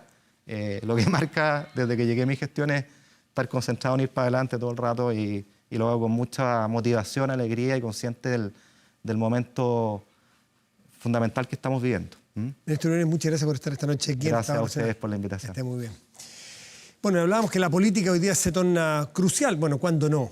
A veces el problema es que no pensamos que la política es crucial, porque la política es donde nos encontramos las voluntades de toda la ciudadanía con los representantes en el Congreso. Pero allí, al final de la semana pasada, empezó la carraspera, que es uno de los síntomas del COVID, ¿no es cierto? Estar como con cierta tos. Empezó la carraspera y empezó, de alguna manera, a complicarse la situación política, oposición-gobierno. Queremos invitar a este panel, a esta conversación, de manera remota, a 2 actores políticos que representan a oposición y a gobierno. A la senadora demócrata cristiana Yasna Proboste y al presidente de Renovación Nacional, Mario Desbordes. A los dos, muy buenas noches y gracias por estar aquí. Hola, ¿cómo está? Muy buenas noches. Senadora Proboste, ¿cómo está, primero, para ir de general a particular, el estado de ánimo para poder entender? Hoy día decía el exministro Valdés que la política no está dando el ancho en entender el nivel y la profundidad de esta crisis. ¿Se sintieron tocados ustedes o sienten que sí son capaces de, pese a los matices, entender que esto es una acción y una tarea colectiva? Senadora. Yo creo que el plan que hoy presenta el gobierno para enfrentar esta crisis no da el ancho. Claramente es un plan desequilibrado. Usted mismo lo decía en la entrevista que le hacía al propio ministro de Hacienda. Es desequilibrado respecto de los apoyos que tiene a las empresas versus los apoyos que tiene a las personas. Es un plan desequilibrado porque no se hace cargo de 1/3 de la fuerza laboral que en nuestro país son trabajadores informales y que hoy día no tienen recursos y por lo tanto la posibilidad que hoy día generemos mejores acciones para enfrentar a todos los ciudadanos y ciudadanas que están con la angustia de, no es solo un paréntesis, como algunos tratan de señalarlo, sino es cómo realmente enfrentan en condiciones seguras la situación que hoy estamos viviendo. Y esa seguridad se la tenemos que dar desde el Estado. Y nosotros hemos manifestado siempre que vamos a estar disponibles para apoyar iniciativas que sean importantes, que vayan en la dirección correcta, pero creo que en esto, y aprovechando de saludar también al invitado que está, Mario Desbordes, creo que la Cámara ha jugado un rol que ha sido muy importante también. Diputado Desbordes, buenas noches. ¿Cómo está el Hola, ambiente? buenas noches, ¿Cómo Matías. está el ambiente para sacar esto adelante como tarea única, de todos, unida? Creo que tenemos que estar todos a la altura. Pues usted hablaba con el ministro sobre el dictamen de la Dirección del Trabajo y una vez emitido el dictamen, alguna empresa enorme, gigante, que ha tenido grandes utilidades, grandes contratos con el Estado, inmediatamente anuncia acogerse al dictamen, en circunstancias que el presidente de la SOFOFA y entiendo que también el de la CPC pedían que sobre todo los grandes cuidaran a los trabajadores. En el Congreso, los partidos políticos, yo creo que de a poco fuimos volviendo a la trinchera. Tuvimos esta crisis social del 15 hasta el 15 de noviembre, más dura. Después del 15 de noviembre empezó de a poco a normalizarse el país con un grupo de gente violenta que estaba todavía en la calle y de a poquito fuimos volviendo a la trinchera y de a poquito nos fuimos metiendo nuevamente en esta pelea muy dogmática de la que ha costado salir. Yo le decía a usted en una entrevista hace un tiempo atrás, yo creo que lo que tenemos que hacer, crisis social, crisis de salud y se nos viene una crisis económica, es ponernos, ojalá todos a disposición para sentarnos, políticos, empresarios, pymes, trabajadores, gobierno, organizaciones sociales también, y conversar un gran pacto social. La crisis económica que se viene por delante va a ser dura. Cuando se critica el paquete económico hay que tener presente que el ministro lo dijo, el bono es al menos uno, va a haber más, se le eliminó la frase por una sola vez. Matías, los que vivimos la crisis del 85 con nuestra familia, en el caso de la mía, con el padre cesante, lo pasamos muy, muy, muy mal, la crisis del 80. Yo tengo recuerdos de lo difícil que fue en esa época en materia económica, lo duro que fue para todos los que tuvimos, los que lo pasamos más mal en esa crisis, y por Dios que son amargos esos recuerdos en términos económicos, en términos de lo que pasó a la familia, a cada uno de nosotros, y yo no quisiera que Chile vuelva a vivir situaciones como esa. Tenemos un país distinto, tenemos una economía distinta, pero hay que pensar en que la crisis es tan grande y es global que nada nos asegura que no pasemos algo así. Senadora Proboste... Pero tenemos condiciones diferentes, porque lo que vivimos el año 85, inclusive la propia crisis del año 2009, la economía y el país tenían una situación distinta, lo decía el propio ministro Briones. Chile durante 30 años ha ahorrado, tenemos más de 23.000 millones de dólares en fondos soberanos. Esta es la hora, ministro, esta es la hora, presidente, de ser solidarios y no de ser mezquinos. Chile tiene los recursos para enfrentar de una forma distinta esta crisis, de poner nuestro acento para proteger a las personas, para que esta crisis no la paguen los sectores más vulnerables. Y por eso que nosotros señalamos desde un comienzo, y usted también, Matías, lo recogía, la forma en cómo se toman decisiones influye en los resultados. Cuando usted entrega una posibilidad que sea a través del seguro de cesantía, en que se interrumpa esta relación laboral y aquellos empresarios que no tienen cómo poder pagar a sus trabajadores, se pueda hacer este seguro de cesantía. Este seguro de cesantía no existía para la crisis del 85. Este seguro de cesantía se crea en el gobierno del presidente Lagos y permite que el aporte del 0,6% del trabajador, el 2,4% del empleador y el fondo solidario constituyan este fondo, que hoy día se puede utilizar en una situación como esta. Pero en tiempos normales, cuando usted queda desempleado, utiliza en ese orden su ahorro individual, el aporte del empresario y luego el fondo solidario. Senadora, y lo que dijo, interesante que usted entra al punto que el ministro explicó aquí. Me gustaría ver qué responde a esa explicación. Dice que si se aplicara de la manera que quiere la oposición, no lo dijo así, pero lo pongo yo, sería muy regresivo, porque si entra solamente, o sea, si lo descontamos al revés, porque la gente que tiene más recursos o que gana más plata o que tiene más ingresos, tiene más recursos. Entonces que es lo que están tratando de hacer algo progresivo para que no salgan más beneficiados los que tienen más, sino al revés. Bueno, por eso a mí me gusta mucho la fórmula a la que llegó la Cámara.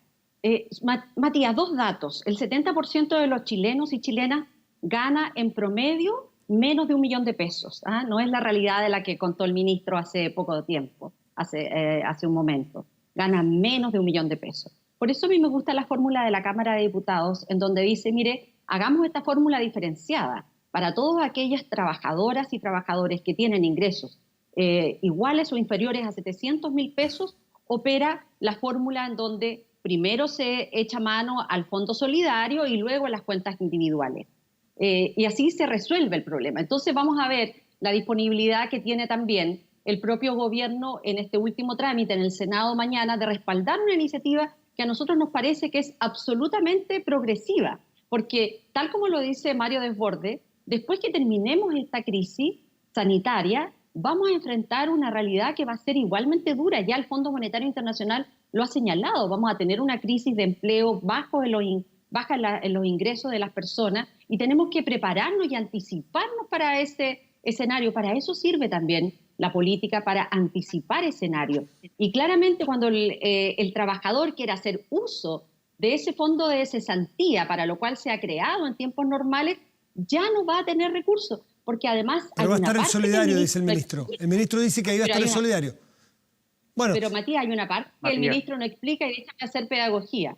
Porque de este fondo, del fondo de cesantía, también se utiliza para el pago de las indemnizaciones. Cuando usted ya ha completado todo, el empleador puede usar ese mismo fondo de cesantía para pagarle las indemnizaciones al trabajador. Entonces, cuando llegue ese momento, no va a haber ni cuenta individual ni aporte ni aporte patronal. Entonces, lo que no puede pasar es que finalmente en situaciones especiales sea el trabajador con sus ahorros individuales el que esté pagando su sueldo en esta época de crisis.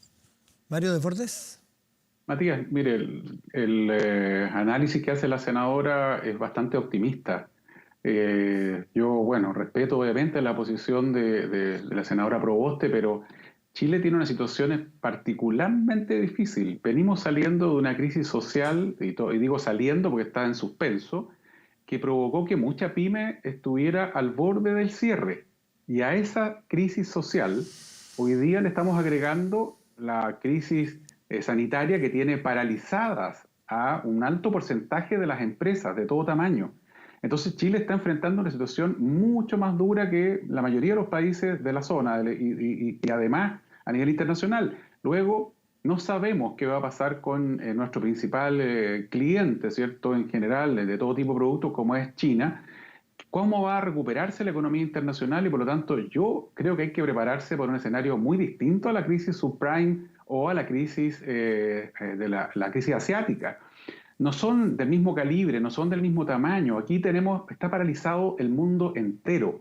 En este minuto, las principales economías del mundo están cerradas. En Italia, en España, paralizaron todas las actividades no esenciales. Eso no había sucedido desde la guerra. Entonces, estamos preparándonos para algo y el ministro tiene toda la razón. Lo primero que hay que hacer es gastar lo que cada uno ha puesto en ese seguro de cesantía. No gastarse el fondo solidario, porque ese fondo lo van a consumir más rápido los que tenían ingresos mayores, los que tenían una remuneración más alta. Pero con todo, mire, el ministro ha sido muy claro. Él lo dijo en la Cámara de Diputados, se lo dijo a los senadores. El bono, por ejemplo, que es el principal punto de discusión, ¿eh? No es cómo se va a gastar o cómo se va a consumir el seguro de cesantía. La discusión es capitalización del Banco Estado y la segunda es el monto del bono. Ahí está la discusión y por eso estamos en comisión. ¿Qué le parece a usted, diputado, el monto del bono? Ahora parece que el ministro dijo que no es el único, por eso 50.000 pesos. Él entiende que con 50.000 pesos por integrante de esta familia no se llega a ninguna parte, no se llega a fin de mes. ¿A usted le parece que es un monto suficiente o hay que ponerse más o más luego con otro bono igual? El gobierno accedió de inmediato a ampliar la cobertura y aumentaron a 600.000 personas más. Lo segundo, que es súper importante, vamos conociendo de a poco cuál es la profundidad de esta crisis. El ministro fue muy claro, esto no es el único bono, lo decía así originalmente, por una sola vez. Y eso se modificó y ya no es por una sola vez y el ministro lo dijo, este es muy probablemente el primer bono. Confiemos en quienes están conduciendo el gobierno. Este paquete tiene un costo de $12.000 millones, 1.700 millones de dólares. Es por lejos el más grande de la zona, pero muy por lejos, porque efectivamente tenemos condiciones de base que son mejores. pero no sabemos qué va a pasar en abril, mayo, junio, julio, agosto. Suponemos que la crisis sanitaria, Matías, va a tener su punto más alto, ¿cierto?, a finales de abril. Eso es lo que dicen los especialistas. Suponemos, por lo tanto, que abril, mayo, sobre todo la primera quincena, vamos a estar con el país prácticamente paralizado. Después de eso, empezaría a retomarse la normalidad. A esa fecha no sabemos en qué condiciones va a estar la economía, que le insisto, viene arrastrando una crisis importante luego del 18 de octubre en adelante, y ahora le vamos a sumar esto otro. Por lo tanto, el gobierno está juntando los recursos para ir en ayuda de los que más necesitan, y probablemente los próximos bonos o las próximas ayudas no van a ser solamente para este grupo. Va a tener que colaborar mucho más con las pymes, mucho más con las empresas medianas y también con los trabajadores. Senadora Proboste, que desde el Congreso, ¿qué otras ayudas ustedes están planteando, están dialogando para proponérselas al gobierno? Sabemos que las que tengan que ver con gastos fiscales no puede ser una moción parlamentaria, tiene que ser desde el gobierno, pero no sé, servicios básicos, otras ayudas en general, ¿qué es lo que están pensando para ir en ayuda de los chilenos y chilenas de estos meses difíciles? Nosotros llevamos ya varias semanas planteándole al gobierno en que aquí lo que se necesita es un plan maestro que aborde las multidimensiones que tiene este problema. Por cierto, apoyar en todo lo que significa al sistema de salud a lo largo de todo el territorio, pero también a las personas, a las familias, a las pequeñas y las medianas empresas, a distintos sectores. Se decreta un estado de emergencia por 90 días y se plantea un bono por 30 días, está bien. Después de la discusión en el Parlamento, el gobierno se allanó a quitarle la frase por una única vez. Pero necesitamos en esto certezas, es decir, si se decreta una emergencia sanitaria por 90 días, lo lógico es que también se le entreguen certezas a la familia en que van a tener estas ayudas durante estos 3 meses. Aquí además hay un montón de sectores, por ejemplo, la pequeña empresa los pequeños mineros, que en nuestra región, en Atacama, son muy importantes, no son sujetos bancarios. Y por lo tanto la capitalización de 500 millones para el Banco Estado no tiene un correlato con las expectativas que tiene un sector importante, y aquí hay que fortalecer a la ENAMI, hay que hacer lo mismo respecto de los pequeños agricultores, el INDAP, que algo ya ha señalado el ministro de Agricultura, fue uno de los primeros sectores que reaccionó, en mi opinión, muy bien, pero que lamentablemente no sale dentro de todo el decálogo de medidas, y uno no sabe si efectivamente eso fue un anuncio que contó o no contó con el apoyo del Ministerio de Hacienda. Y esto lo digo también, Matías, porque en estas épocas de crisis a nosotros nos llamó mucho la atención, pedimos votación separada, votamos en contra, pero no logramos los votos suficientes. El gobierno ha aprovechado esta crisis para recentralizar en una medida que el Ministerio de Hacienda venía buscando a través de distintos espacios, desde que llegó el ministro Briones. Lo hizo en la ley de reajuste del sector público, no le resultó, y ahora en esta ley lo volvieron a meter de contrabando y sí les resultó. ¿Usted ve mala fe en el ministro Briones? ¿Ve mala fe en el ministro Briones? En lo que dice relación con la recentralización, por cierto, porque aquí lo que nosotros necesitamos es que los gobiernos regionales también tengan la capacidad de actuar con eficiencia. Y lo que hace este decreto del Ministerio de Hacienda, que está apoyado además en la legislación que acaban de pasar en el Parlamento, que nosotros, insisto, pedimos votación separada, no alcanzamos los votos suficientes, es que ellos todos los saldos los traen y los vuelven a recentralizar, y en donde los gobiernos regionales van a tener que venir a golpear la puerta de la Dirección de Presupuesto para iniciativas que quieran emprender en sus territorios. Entonces creo que eso son malas señales. Nosotros le hemos planteado al gobierno mejoras en materia de también dar tranquilidad en el pago de los servicios básicos. Aquí no son acuerdos entre amigos, aquí lo que uno necesita es un Estado fuerte. Y lo que nosotros comenzamos a vivir en nuestro país desde el 18 de octubre en adelante es una movilización muy fuerte respecto del tipo de sociedad que nosotros queremos tener. ¿Mario? Y en esta crisis se desnuda aún más este tipo de sociedad, porque no es una sociedad que protege. Hoy día es una sociedad que más bien le está diciendo, mira, el costo de esta crisis lo pagan los más vulnerables, el costo de esta crisis no se hace cargo los trabajadores informales, y por lo tanto esta es la hora de la solidaridad y no de las mezquindades. Chile ha ahorrado, Mario, insisto, tenemos recursos en los fondos soberanos. Mario Bordes, ¿qué opina? Sí. Puede acusaciones bien duras las de la senadora, mezquindad, trato entre amigos, mala fe.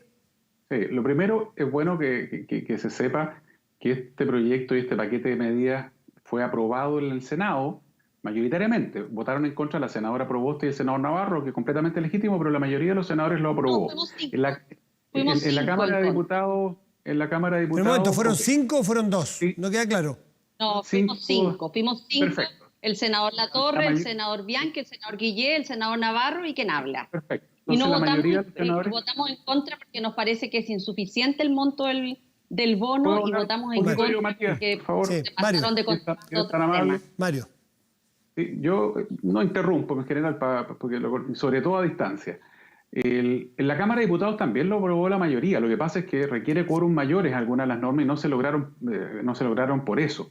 Pero el paquete hay que aprobarlo y después le pediremos todos juntos al gobierno si es necesario, y yo creo que no va a ser necesario pedírselo. El gobierno tiene claro dónde está la plata y dónde hay que ayudar, y lo va a hacer. Y como le digo, están preparadas por 2 cosas: capitalización del Banco de Estado más el bono, si es más o menos de 50.000, pero ya está claro que no es el único bono. Lo otro, medidas como la que señala el ministro, ¿cierto? Y este acuerdo que hay con las empresas de telecomunicaciones. Bueno, ojalá se llegara a más gente, y no estoy hablando de perdonazo, no estoy hablando de que no se pague la deuda. Nosotros hemos planteado que no se puedan suspender los servicios. Se ha planteado prorrogar la vigencia de los permisos de circulación. Necesitamos que el Ejecutivo nos apoye en eso, porque de lo contrario, lo que nosotros acabamos de hacer es solamente postergar que te puedan sacar un parte, digámoslo en sencillo, ¿ya? Que te puedan, que Carabineros te puedan sacar un parte. Nada más que eso. Entonces, el permiso de circulación sigue teniendo la fecha de vencimiento del 30, y por lo tanto el que no lo paga, ojalá el que pueda primero lo pague, para empezar, porque los municipios necesitan esa plata. Sí. Y el que pueda pagarlo lo haga. El que no pueda hacerlo, no le van a sacar un parte hasta el 30 de junio. Igual tiene que tener la revisión. El seguro, perdón. No, la revisión también se extendió la vigencia. ¿También? Pero de los permisos de circulación van a empezar a correr intereses y multas. Y eso nosotros no lo podemos condonar, tiene que hacerlo el Ejecutivo. Entonces también necesitamos una manito con eso. En lo que se ha conversado respecto de los bancos han hecho distintos tipos de anuncios. Ha habido unas polémicas ahí públicas. Ojalá todos los bancos se concuerde con ello, lo haga el Ejecutivo, que no sea una cuestión que tengamos que estar legislando, que estas prórrogas en los créditos signifique lo mismo para todos, que no haya interés, ¿cierto? Y que se traspasen las deudas hasta el final del crédito, sin que esto sea más oneroso para la persona. Esas son cosas que se están haciendo hoy día de buena voluntad. Pero comparto con la senadora Proboste que lo que ha vivido Chile estos últimos meses, no solamente la crisis sanitaria, nos obliga a repensar un poco la sociedad que tenemos. Bueno, miren eso. Tenemos que hablar de solidaridad como una cuestión menos tabú. Cuando hablamos de la subsidiariedad... Pero Mario, ¿usted ve en la oposición, voluntad de cooperar, o ve algunos que están intentando tirar el freno de mano o poner un palo en los rayos de la bicicleta? La mayoría de los proyectos han sido aprobados con votos de la oposición, Matías. Ya. Sería bien injusto pretender que la oposición está trabándolo todo, porque no es así. Se han aprobado estas semanas varias iniciativas, se han aprobado varios proyectos, desde los políticos que significaron correr el plebiscito y las otras elecciones, hasta proyectos de todo tipo que están siendo aprobados en su votación por dirigentes, por parlamentarios de la oposición. Uno quisiera que salgan más rápido. Creo que es el más urgente, el paquete de medidas económicas, porque contiene, entre otras cosas, la posibilidad de suspender la relación laboral, no ponerle término, suspenderla, y mientras esté en suspenso, que no pase lo que decía la Dirección del Trabajo, que usted le preguntaba al ministro, sino que lo que suceda, cierto, que ya lo hablábamos recién, es que opere el seguro de cesantía. Por eso es tan urgente. Además, aparte de una serie de medidas pro pyme, porque de lo contrario van a tener que pagar el IVA ahora, van a tener que pagar una serie de cosas ahora las pymes, las empresas en general, es urgente, pero las pymes entonces, las que más le afectan. Que mañana se vote, porque se adelantó para mañana. Mañana se vota en el Senado, mañana hay comisión mixta, perdón, y el Senado tiene sesión el martes de la mañana. ¿Senadora? Pero es solo del seguro de cesantía, porque el bono ya se aprobó. El bono de nosotros ya lo despachamos el viernes. Pero y ahí en ese paquete estaban los 4.000 millones para que se puedan endeudar, la capitalización del Banco Estado y los 170 millones del bono del subsidio único familiar, que inicialmente eran 130 y que la discusión en la Cámara de Diputados se aumentó a 170, es decir, el 1% de lo que cuesta el plan total. Eso es lo que está destinado a las personas. Mario siempre tiene esta capacidad, claro, Mario tiene esta capacidad de leer en clave ciudadana mucho mejor de lo que en general lee el gobierno. A mí me gustaría que el presidente Piñera lo escuchara mucho más a él, porque él pone un ejemplo del problema que tenemos respecto a los permisos de circulación, porque esta iniciativa, que era una buena iniciativa para aliviar el problema a las familias, pero también para evitar las aglomeraciones, fue una moción que iba en ese sentido, pero si no tiene el patrocinio del gobierno para poder suplementar lo que los municipios dejan de recibir en este tiempo, era bien complejo. Entonces, finalmente lo que salió fue un híbrido en donde lo único que se establece es que no le pasen las infracciones de la ley de tránsito hasta el 30 de junio, y esto requiere un patrocinio del Estado para hacer un mejor proyecto de ley. Y por lo tanto, lo que está detrás es cuál es el tipo de sociedad que nosotros queremos tener. Senadora Yanna Proboste, diputado Mario Desbordes, les quiero agradecer a los dos por esta conversación a la distancia. ¿Está en Atacama, senadora, usted? No, estoy en Valparaíso. En Valparaíso para mañana. Sí, pues en realidad tiene votación. Y el diputado Desbordes está aquí en Santiago, ¿no? En Colina. En Colina, en casa. Región Metropolitana. Muchas gracias a los dos por esta conversación. Que estén muy bien. Muchas gracias a usted, Matías. Muy bien, buenas noches. Chao, buenas noches. Vamos a separarnos un momento. A la vuelta vamos a tomar contacto vamos a ir muy lejos, a ver cuál es la realidad de China, por ejemplo. Pausa y volvemos aquí en Estado Nacional. Transmisión conjunta de TVN y todas sus plataformas y Radio Duna. Ya volvemos.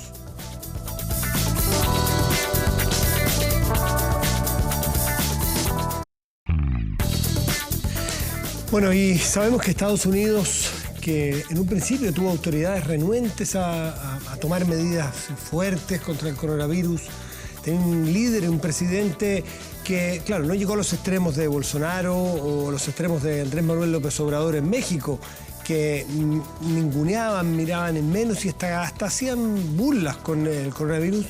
Donald Trump le costó en un principio tomar medidas profundas.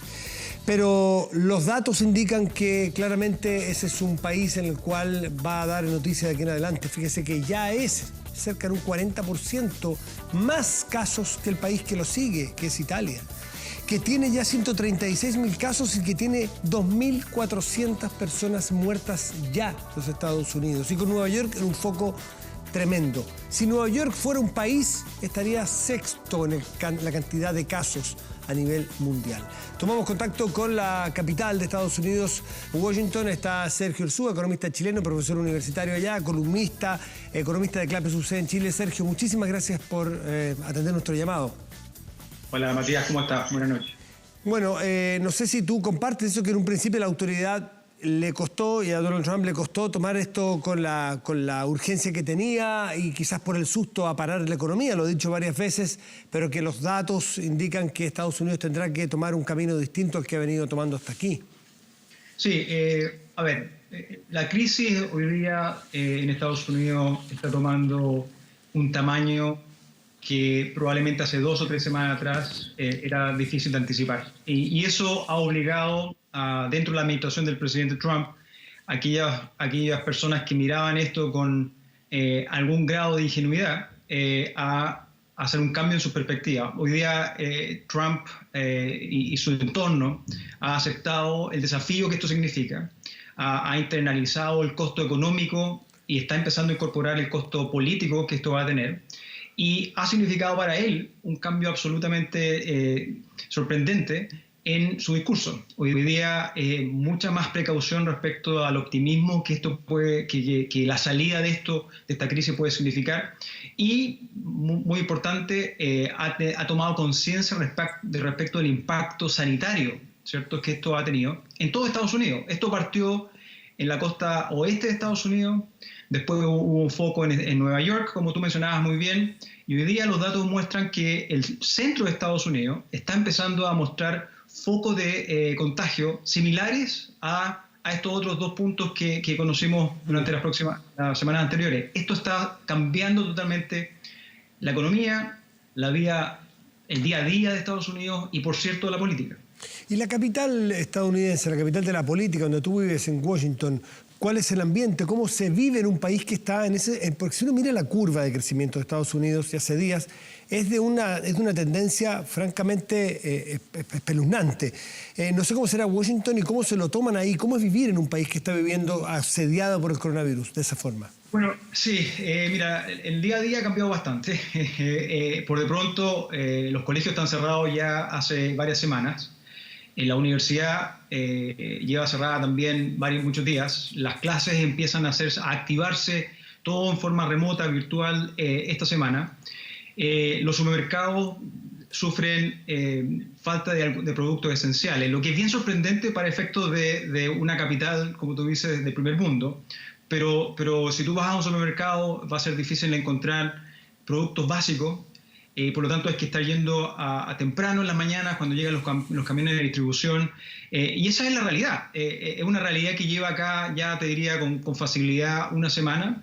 En la zona, el número de contagiados viene subiendo en forma importante, eso sí, no a las tasas que se observan en Nueva York. Pero en todo Estados Unidos, la vida ha cambiado. Nos está obligando a conectarnos con la comunidad y con nuestras personas queridas de una forma distinta. Acá el desafío es que en esta distancia nos podamos unir. El contacto con los vecinos, el contacto con nuestros familiares en Chile, con nuestros seres queridos, ha cambiado. Y eso va a ser cierto acá en Washington durante las próximas semanas y más en todo el mundo. El hemisferio sur va como ustedes ya saben, ¿cierto? Ahí están viviendo, ha empezado a incorporar estos cambios en la vida. Y la verdad que no ha sido fácil ajustarse, pero ¿cuál es la alternativa? La alternativa en un escenario en el cual el contagio sigue creciendo, en el cual todavía no existe un número de test disponibles para todos. La única forma de contener esta enfermedad es lamentablemente tener este distanciamiento social que está cambiando cómo nos relacionamos. Sergio, en el caso de Washington, por ejemplo, ¿están con qué tipo de cuarentena? ¿Es como la que tiene Chile, que es bastante voluntaria, salvo las 7 comunas de Santiago, más otros lugares específicos donde hay una cuarentena obligada, rigurosa y que se está cumpliendo bastante bien? ¿Cómo está operando ahí en tu caso? Mira, el caso chileno, la verdad que en estas 7 comunas, en Estados Unidos tú no encuentras situaciones de ese tipo, excepto en lugares muy particulares de foco muy intenso. En el resto de las ciudades, con un número significativo de casos, lo que es una recomendación. Y por supuesto lo que ha ayudado muchísimo a contener el número de contagios es que todos los negocios que no son esenciales están cerrados. Ya. Tú ya no encuentras... Pero tú no sales con un permiso, como es en Chile, que tienes que sacar un permiso. No, sales. Entonces, es responsabilidad individual. Perfecto. Y si no se ha producido eso, ¿por qué el desabastecimiento que tú nos mencionas? ¿Hay acaparamiento de las personas con el temor a que pongan un grado más de restricciones a la circulación? No, mira, la verdad que esto es muy de la cultura norteamericana. Esto es una situación que ocurre constantemente frente a, por ejemplo, tornados, lluvias intensas, calores extremos, fríos extremos. La verdad que el norteamericano en general está preparado y está cableado para hacerse cargo de estos desafíos y lo que hacen usualmente es que van a los supermercados y los supermercados se vacían por un par de semanas y luego, ¿cierto? El stock se vuelve a ajustar. En materia Perdón, Sergio, aprovechando el tiempo, la distancia y tu tiempo, ¿cómo opera el stock de medidas económicas? Que Estados Unidos es uno de los países que sabemos que tira el carro de la economía en el mundo. Sabemos que le han inyectado mucha liquidez, están poniendo todas las medidas posibles, pero ¿cómo ves tú que va a ser el impacto y si se puede empezar a medir algo el impacto de esa economía y naturalmente al resto del mundo? Sí. A ver, el impacto lo empezamos ya a conocer. Si bien los números para el 2020 no existen para el Producto Interno, sí sabemos 2 cosas muy importantes. Primero, que el número de cesantes, de seguro de cesantía, ha aumentado de forma exponencial. Es un número histórico. 3.3 millones de personas la semana pasada fueron a buscar su seguro de cesantía. No hay dato en la historia de Estados Unidos que tenga una cifra siquiera cercana. Los números en la crisis del 2009... Eran 700 por ahí, ¿no? 650.000, son 3 millones. Claro. Este es un número que en el gráfico, evidentemente, este es un número que está fuera de lo normal en toda métrica. Sabemos que eso va a tener un impacto en el desempleo. Se anticipa que esto probablemente va a doblar la tasa de desempleo durante el próximo mes. ¿Esto qué quiere decir? Que Estados Unidos, que tenía una economía que venía creciendo bastante bien, creación de empleo, con una tasa de desempleo en 3,5, probablemente la va a dejar en torno al 6% de un paraguaso. ¿Okay? Esa es la realidad. Segundo, cuando tú miras las cifras de producción, lo que se anticipa es que por lo menos para los 2 primeros trimestres de Estados Unidos el producto va a caer. Para el primer trimestre, enero-marzo, se espera una caída en torno a un 5, un 6%. Y lo que es realmente preocupante es lo que va a pasar en el segundo trimestre, que se anticipan caídas en torno a un 14%. Ese es el número más bajo que se encuentra en el mercado. Solo para ponerlo en contexto, el último caso en el cual se encontraron caídas de esta magnitud, que fue un 10%, fue en 1958, producto de una recesión mundial que se produjo entre el 57 y el 58, y que de hecho estuvo causado por otra epidemia en ese momento. Cifras similares a estas no hemos encontrado, y lo que sabemos es que Estados Unidos probablemente está, como gran parte del planeta, está en lo que nosotros consideramos una recesión técnica, esto es 2 trimestres consecutivos con el producto cayendo. Eso es un cambio, te digo, para lo que las expectativas que existían respecto a la economía norteamericana, esto es un cambio completo. ¿Y la capacidad de recuperación, cómo la ves tú con las medidas? A ver, el paquete de medidas representa un 10% del producto. Es extremadamente ambicioso. Lo interesante es que hubo unidad en el Congreso rápidamente para poder aprobarlo, cosa que de hecho no se observa todavía en Chile, por ejemplo. Claro.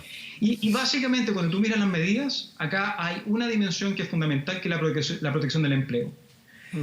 Como tú lo mires, del ángulo que tú lo mires, como tú analices los distintos ítems del proyecto, esto es defensa y protección del empleo. Hay un paquete muy importante de beneficios para aquellos trabajadores formales. Hay un paquete muy importante para trabajadores de esto que nosotros llamamos gig economy, toda la gente que trabaja en servicios conectados a través de distintas plataformas. Viene un apoyo, esto es una novedad. Y después está el apoyo de las empresas, que también es un paquete importante, son 500 billions para efectos de esto. Y esto representa también, al final del día, una protección al empleo. La gran preocupación hoy día en Estados Unidos es que este paquete, que no es un paquete de estímulo, Matías, esto es un paquete de protección. Esta es la primera etapa de lo que tiene que hacer Estados Unidos y que va a tener que hacer todo el mundo para efecto de hacerse cargo del desafío de esta crisis económica y sanitaria. Es la protección de los ingresos y los empleos de las personas. Sergio, la última pregunta que te quiero hacer es el orden de la política interna. Sabemos que hay unas elecciones, suponemos, no sé si se ha cambiado la agenda o se habla de eso, del cambio de agenda en la elección presidencial. Donald Trump deberá enfrentar a Joe Biden. ¿Se especula que pueda modificarse el escenario político, que pueda afectarle a Trump en su reelección, una crisis de esta magnitud? Mira, yo creo que no cabe ninguna duda que las condiciones políticas han cambiado. Cifras recientes, encuestas recientes ya muestran una carrera muy cerrada entre lo que sería el candidato del Partido Demócrata, que probablemente todo indica que va a ser Joe Biden, el ex vicepresidente, el presidente Obama, y Donald Trump. El otro elemento importante de esto, Matías, es que cuando tú miras las elecciones pasadas, el resultado económico del segundo trimestre del año de la elección define en general el resultado final de este proceso. Y para Trump, la verdad que las noticias van a ser pésimas. El segundo trimestre, como conversábamos hace unos minutos, va a ser nefasto, va a ser un golpe para la economía de Estados Unidos que no hemos observado probablemente nunca desde que tenemos series económicas. Y esto, sin ninguna duda, significa un cambio respecto de las posibilidades que tiene el presidente de poder ser reelegido. ¿Queda tiempo? Trump probablemente va a tirar toda la carne a la parrilla durante la segunda parte del año. Ya lo estamos viendo en esta intención de abrir las economías locales antes de lo que probablemente lo está recomendando la parte técnica, ¿cierto?, médica. Pero eso es un reflejo del desafío que enfrenta. Él sabe que con una crisis sanitaria de estas proporciones, sumado a una crisis económica que sabemos que se va a producir, sus chances de ser reelegido son bastante bajas. Sergio Ursúa, te queremos agradecer este contacto vía Skype a Washington, donde reside, hace clase en la universidad, y esta mirada de lo que ocurre allí, el país con más infectados, pero por lejos además, en todo el mundo. No está en Nueva York, que es el foco esencial de Estados Unidos. Sergio está en la capital, pero agradecemos mucho la mirada como economista, como académico. Sergio, muy buenas noches y gracias. Buenas noches, Matías. Muchas gracias. Bueno, y de Washington a Beijing, porque nos vamos a tomar contacto en este momento con el embajador de Chile en China. Luis Schmidt, buenas noches para nosotros, no sé usted, aquí son las 10 para las 12 de la noche, ¿qué hora tiene usted ahí? 10 para las 11 de la mañana, buenos días Matías, aquí, buenas noches para ustedes.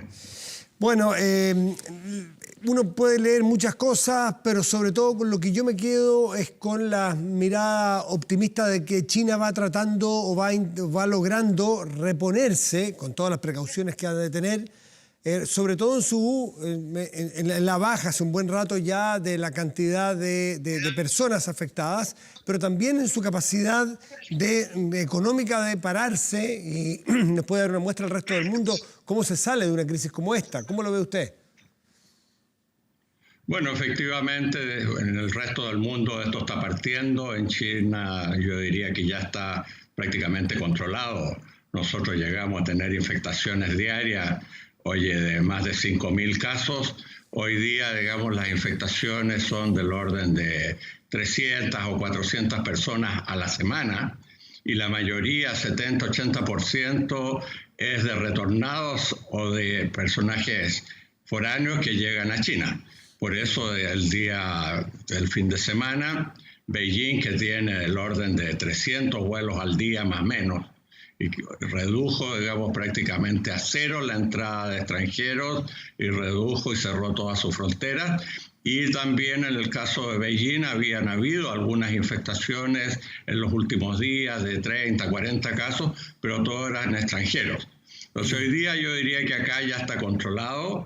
El gobierno aplicó una medida distinta probablemente a lo que aplicó Boris Johnson en Inglaterra, y en este caso también Estados Unidos con Donald Trump.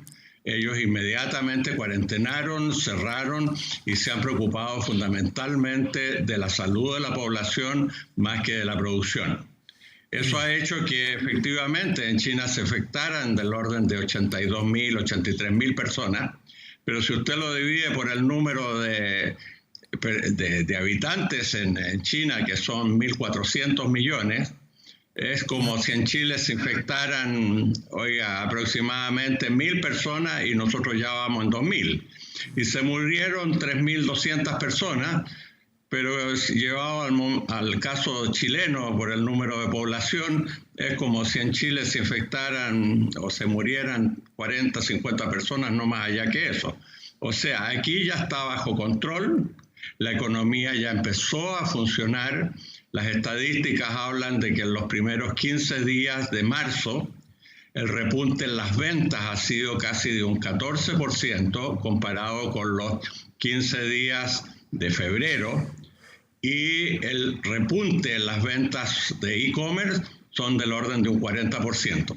Ahora, usted Entonces aquí ya vemos control. Sí, embajador Schmidt, usted está hablando de China en general, pero Wuhan, que fue el foco, ¿cuál es la realidad de sus cifras sanitarias o de contagios y también de la recuperación económica? ¿Cómo ha sido ahí? Bueno, en el caso de Wuhan, que fue el gran foco, yo diría que 80% ya de estos 82, 83.000 personas que se infectaron fue en Wuhan. ¿Ya? Y en la provincia de Hubei. Wuhan es la capital de la provincia de Hubei, tiene 11,5 millones de personas, y la cuarentenaron inmediatamente un poco antes del Año Nuevo Chino, y efectivamente 70-80% de los infectados ya proviene de Wuhan y de los muertos también. Pero hoy día Wuhan ya prácticamente se liberó. Hoy día las infectaciones, digamos, en Wuhan son muy pequeñas, y prácticamente ya no hay más muertos, digamos, en Wuhan. Me gustaría saber cómo es el día a día. Usted está en Beijing, pero recorrerá otros lugares, otras ciudades. ¿Cuáles son las restricciones de movilidad que tienen ustedes hoy día? Usted en particular, ¿puede salir? ¿Qué locales, qué lugares están abiertos? Si tiene restricción horaria ahí en Beijing y otras ciudades. Bueno, Beijing es una de las ciudades que está teniendo, por ser la capital, las formas más restrictivas aún. ¿Y por qué? Porque las infectaciones foráneas llegaban principalmente acá. Otras ciudades como Shanghái, como Guangzhou, como Hong Kong, están mucho más liberadas que nosotros. Yo hoy día puedo salir, pero acá en nuestra embajada todavía usamos durante todo el día laboral mascarillas, guantes quirúrgicos y en algunos casos, si salimos hacia afuera, antiparras. ¿Por qué? Porque evidentemente que si el virus está controlado, todavía queda en algún foco que en algún momento pudiera afectar. Esta es una embajada grande, yo aquí trabajo con casi 30 personajes de China y con entre 10 a 15 diplomáticos y agregados comerciales, digamos que no me puedo dar el lujo de que exista alguna infectación en la embajada. Las restricciones son cada día menores. Hoy día yo diría en Beijing estamos del orden de un 70%. Hasta la semana pasada los restaurantes que atendían no atendían más de 2 personas por mesa y la mesa del lado estaba vacía donde le dejaban a ustedes su comida. Hoy día, digamos, no, ya se la sirven, digamos, directamente a la mesa. Le están tomando permanentemente la temperatura para poder ingresar. Y hay control en todos los edificios estatales y control en los edificios de vivienda para que efectivamente no exista gente foránea que se vaya a meter a esos lugares. Pero yo diría día a día estamos retornando a la normalidad. Me gustaría que habláramos en su condición de representante de Chile allí en China sobre los chilenos que han sido afectados, los que quedaron en Wuhan. Había muchos estudiantes, se supo aquí de ellos y quisiera saber en qué condiciones están, para que luego hablemos de los productos de Chile. Nosotros dependemos mucho de China como mercado de destino de los productos nacionales, pero partamos por los chilenos que están allí, ¿en qué condiciones están? Bueno, los chilenos afortunadamente en Wuhan no eran muchos, solamente 11 chilenos. Wuhan es un centro primero industrial y comercial, pero también es un centro estudiantil donde muchas de las grandes universidades están ahí. Nosotros teníamos 11 muchachos en Wuhan, al comienzo muy complicado, ¿no es cierto? Y por la cuarentena, por la poca posibilidad de movimiento, que los encerraron muchas veces adentro de las universidades. Pero hoy día, digamos, ya en algún momento yo les ofrecí poderlos repatriar, pero ninguno quiso. Hoy día ya anunciaron en las universidades de Wuhan que durante el mes de abril se reinician las clases, mientras tanto los han mantenido con clases por videoconferencia. Y yo diría que hoy día están muy tranquilos y sin mayores dificultades. Eso ha hecho, digamos, que eso es en el foco. Acá, digamos, nosotros tenemos una comunidad del orden de las 800 personas repartidos fundamentalmente en los grandes centros como Shanghái, Hong Kong, Guangzhou, Beijing. Afortunadamente, dentro de la comunidad de chilenos no conozco hasta el momento ningún caso infectado y ya vamos saliendo, así que esperamos, digamos, que esto no cambie mayormente. Y respecto de nuestros productos de exportación, cobre, salmón, frutas en general, ¿cómo se está recibiendo los productos, dado que, como usted indica, se empieza a recuperar de alguna manera la máquina económica china? ¿Se ha resentido? ¿Va a tener efecto en la última línea? Bueno, inmediatamente de ocurrido, digamos, este foco, nosotros además se complicó por el Año Nuevo chino. China siempre ha estado acostumbrada a paralizar del orden de 8 o 10 días por el Año Nuevo chino, donde se realiza la mayor migración mundial. Hay del orden de 650 millones de chinos que viajan o al extranjero o a sus ciudades de origen. Y ahí evidentemente que se produjo un problema y un atasco, digamos, en los puertos y en la recepción, que no es muy distinto, digamos, lo que sucede cada Año Nuevo chino. Pero ahora, digamos, las medidas se extremaron y en vez de estar parado 8 o 10 días, estuvo parado casi un mes. Y eso evidentemente repercutió en nuestras exportaciones. Primero se hablaba en Chile de que habían del orden de 1.500 contenedores de cerezas parados acá. No, en realidad, digamos, prácticamente se vendieron todos. Hay algunos pocos, obviamente, que desaparecieron o tuvieron muchos problemas de calidad por tener mucho tiempo. Pero yo hoy día diría que estamos recibiendo fruta, no hay mayores problemas ni trancaduras en los puertos. Todo lo contrario, digamos, ayer mirábamos al presidente Xi Jinping que se paseaba por los puertos de Ningbo, por los puertos de Shanghái, para ver, digamos, cómo estaba la actividad portuaria, y yo diría que prácticamente hoy día es normal. También se habló en Chile, ¿no es cierto?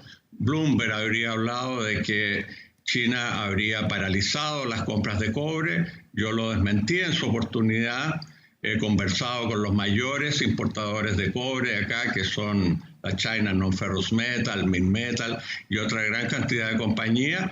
Han bajado, por supuesto, la actividad. Las compras han sido un poco mejores y eso se ha reflejado, y eso se ha reflejado, digamos, las bajas internacionales del precio del cobre, pero nunca ha habido, digamos, un interés, digamos, de paralizar eso. Ahora, lo que sí se ha resentido bastante, y eso nos duele, digamos, sobre todo que mi alma de agricultor sigue pendiente, el caso del vino. El vino, digamos, se vende muy fuerte durante el Año Nuevo Chino. ¿Por qué? Porque ahí se hacen fiestas, celebraciones, hoteles por los viajes, todo eso se resistió. Y claro, quedamos con un stock aquí sin vender. Y eso va a tomar, digamos, yo diría, los primeros 6 meses de este año en poder vender para poder salir con eso.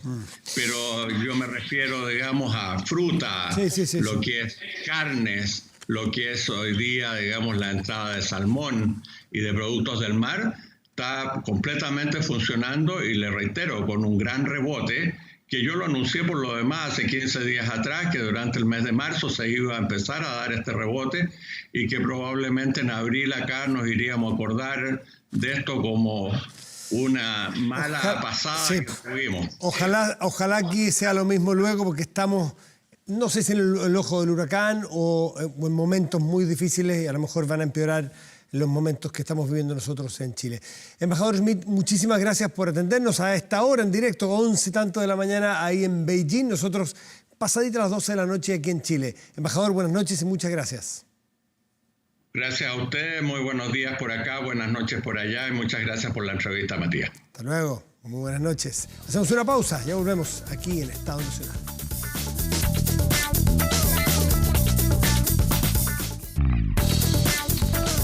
Bueno, estamos de vuelta para ya despedirnos esta última parte del programa y recordarles a todos que es fundamental aquí más que nunca el que cada uno de nosotros ponga de su parte, que no sacamos tanto, no sacamos nada si es que nosotros no somos responsables. La autoridad puede recomendarnos, puede prohibirnos, puede multarnos, puede hacer un montón de cosas.